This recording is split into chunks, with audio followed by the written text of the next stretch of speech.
Começamos este segundo bloco com destaques da política e direcionados a atenções aí para a Câmara de Vereadores São Luís. Mais um dia que a Lua foi para apreciação, não houve aprovação da Casa Parlamentar.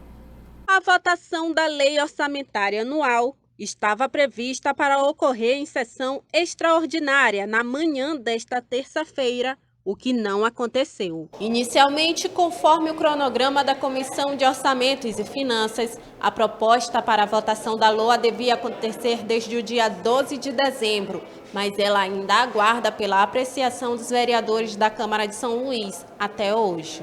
No primeiro momento, um detalhe técnico teria impedido a apreciação da peça orçamentária. É que a votação das duas emendas ocorreu somente no primeiro turno, mas, para ser efetivada, deveria haver a apreciação em segundo turno, o que aconteceu na sessão extraordinária da sexta-feira passada. No entanto, o vereador Raimundo Penha, até então líder do governo, havia solicitado novo adiamento, alegando a falta de votos para derrubar emendas modificadas na peça orçamentária, que seriam apreciadas em plenário. O pedido foi acatado pela mesa diretora. Hoje, o vereador Raimundo Penha anunciou que está deixando a liderança do governo na Câmara de São Luís. O meu breve comunicado é que, após a votação do orçamento, na verdade, é a última matéria que eu ainda representarei o governo aqui nesta casa. Após a conclusão da votação do orçamento, eu estou deixando a liderança do governo. Essa decisão, ela não tem nada a ver, nenhum cunho político. Primeiro, que eu entendo que esse deveria ser um processo de renovação anual, do prefeito convidar líderes e vice-líderes a avaliar, e o segundo, que eu também quero focar na atuação do meu mandato. Foi assim, deixei a presidência do meu partido, ao longo dos anos eu acumulei muitas atribuições e isso, de uma certa forma, acabou por sobrecarregar em alguma área. Então, quero aqui agradecer todos os colegas, quero agradecer o prefeito Eduardo Braide pelo convite, pela confiança. Não saio com nenhuma chateação, não é o processo de votação do orçamento, ao contrário, tenho aprendido muito, é um processo intenso que a gente não deve concluir hoje, serve de aprendizado, mas eu acredito que dê a minha contribuição. Antes desse anúncio, ele havia concedido uma entrevista falando que as negociações entre o Executivo e o Parlamento foram prolongadas, pois não havia consenso. Ele deixou claro que os parlamentares pretendem concluir a votação da LOA ainda hoje. Nós estamos trabalhando para que seja votado hoje. É um processo realmente de negociação grande. Nós temos, por um lado, um aumento das emendas parlamentares e nós temos um número grande de emendas individuais. As emendas individuais é quando o vereador propõe retirar recurso de uma ação para outra. E aí vai da atuação de cada vereador. Um vereador que atua, por exemplo, mais para a área da saúde, ele vai defender que se tire mais recurso de outra pasta e mande para a saúde. Um vereador que atua mais no esporte vai defender que tire recurso de outras áreas e mande para o esporte. São mais de 80 emendas, então nós estamos buscando pactuar entre a Câmara e o Poder Executivo qual dessas emendas podem existir de modo a não atrapalhar também o planejamento feito pelo Poder Executivo. Pela manhã, a sessão sofreu um atraso de mais de 2 horas por conta da reunião entre os vereadores. Os que aguardavam no plenário, como o vereador Francisco Chaguinhas, que é o vice-presidente da Câmara, não quis comentar sobre a votação da LOA. O vereador Raimundo Penha comentou sobre o desafio de convencer os parlamentares a votarem as 81 emendas de uma só vez. Na verdade, o problema principal são 81 emendas individuais e você trabalhar com os vereadores para mostrar que esse volume todo de emenda, ele pode, de repente, nós temos casos de pastas que tiveram orçamento quase zerados, como é o caso da comunicação, e que é um instrumento importante não para o prefeito, mas para a cidade, para os cidadãos. O vereador Paulo Vitor, que presidiu a sessão extraordinária, convocou para as 16 horas de hoje a presença dos parlamentares para a votação da LOA. Tudo isso por conta da ausência dos integrantes da Comissão de Orçamento, que, segundo ele, não foram justificadas. Hoje nós não tivemos a presença da Comissão de Orçamento. no qual iria pautar o relatório, e aí essa atribuição agora fica a mim, enquanto presidente, designar uma outra relatoria, caso a comissão não apareça. Então, de todo modo, a gente remarcou este expediente às 16 horas da tarde para que seja apreciado, sobretudo a gente chegue a um ponto positivo em relação a esse orçamento para a cidade. Bom, pela tarde acompanhamos a mais uma sessão extraordinária da Câmara de Vereadores. Estivemos lá, a sessão estava marcada para as 4 da tarde, só teve início às 5 horas e durante os exatos 36 minutos, os membros da Comissão de Orçamento compareceram à sessão, colocaram as dificuldades em aprovar as propostas da lei.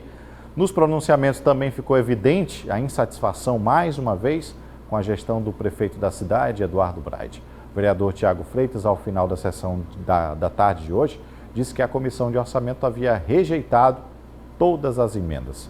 A nova sessão está marcada para amanhã, às 10 horas da manhã.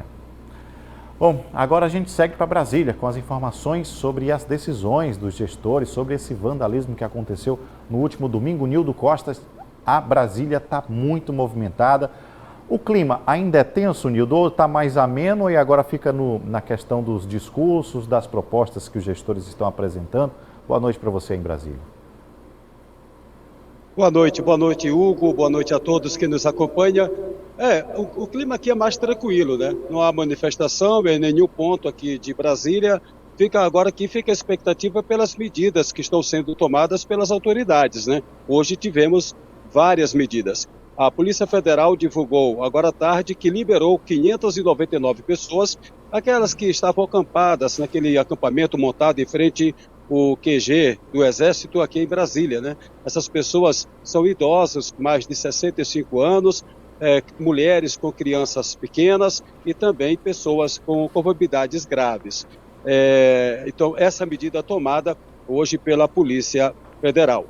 A outra medida que foi tomada aqui, aí vem do Supremo Tribunal Federal.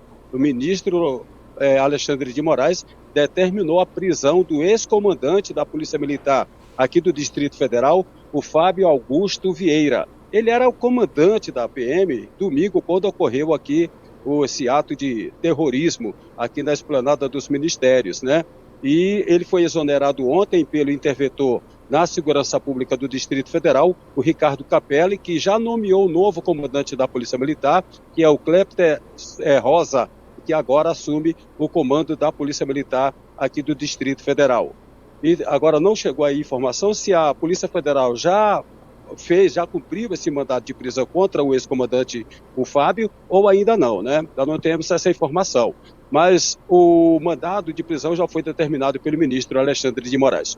Quem também teve sua prisão decretada na tarde de hoje foi o ex-ministro da Justiça e também ex-secretário de Segurança Pública do Distrito Federal, Anderson Torres. Ele está viajando, está nos Estados Unidos com a família. A Polícia Federal fez busca e apreensão na residência dele aqui em Brasília, mas assim que o Anderson retornar dos Estados Unidos, será com certeza preso pela Polícia Federal, a mando aí do ministro do Supremo Tribunal Federal, Alexandre de Moraes. Um outro destaque aqui de Brasília também, caro Hugo e você que nos acompanha aqui no Jornal da Guará, é um pedido para bloqueio de bens do ex-presidente da República, Jair Bolsonaro, do ex-governador, o governador afastado do Distrito Federal, que ainda é governador, né, mas está afastado, Ibanez Rocha, do MDB, e também do ex-secretário de Segurança Pública, o Anderson Torres. O pedido de bloqueio dos bens foi feito pelo procurador do Tribunal de Contas da União, o Lucas Rocha Furtado, e essa decisão está nas mãos aí do presidente do TCU, o Bruno Dantas. Estamos aguardando a decisão, se ele vai acatar ou não. Então são essas informações bem movimentadas aqui em Brasília, cheio de decisões, e a confusão continua, né? As apurações, apurando aí, tem denúncias chegando no Ministério da Justiça, né, e Segurança Pública, e na Polícia Federal também recebe denúncia a todo instante de pessoas que fazem parte, tem advogado, tem político, tem jornalista, tudo está sendo denunciado, pessoas que participaram desse ato de terrorismo aqui, invadindo a sede do Legislativo, Congresso Nacional, invadindo o Supremo Tribunal Federal e também o Palácio do Planalto, Hugo. Nildo, ontem também teve uma votação rápida que aconteceu na Câmara dos Deputados, inclusive o relator de uma intervenção que acontece no setor da segurança pública do Distrito Federal é um deputado federal do Maranhão, Rubens Júnior. Exatamente. A Câmara dos Deputados aprovou na noite de ontem, foi uma votação simbólica, o projeto de decreto legislativo que autoriza a intervenção na segurança pública do Distrito Federal. Foi aprovado ontem à noite aqui, na relatoria do deputado federal Rubens Pereira Júnior, do PT do Maranhão, e já foi aprovado hoje também no Senado Federal, também da mesma forma, assim como na Câmara, uma votação simbólica, portanto, já está valendo, já está atuando lá o interventor federal indicado pelo presidente Luiz Inácio Lula da Silva, o Ricardo Campelli, que é o número 2 do Ministério da Justiça. Obrigado, Nildo, pelas informações. Que bom que as situações estão mais amenas, mas a gente percebe que o clima ainda é tenso, né? Como você mesmo disse, as denúncias vão aparecendo, as ordens judiciais vão sendo cumpridas e isso deixa um clima ainda tenso. Boa sorte para você, uma ótima noite, cuidado, claro.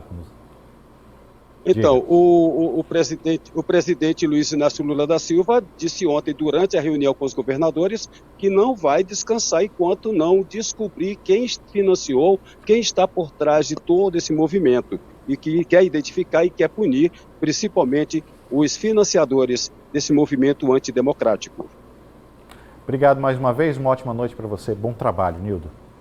Bom, por aqui a gente segue rapidinho para o intervalo. Na volta, destaques sobre a aplicação do Enem para internos do FUNAC. Eu volto já.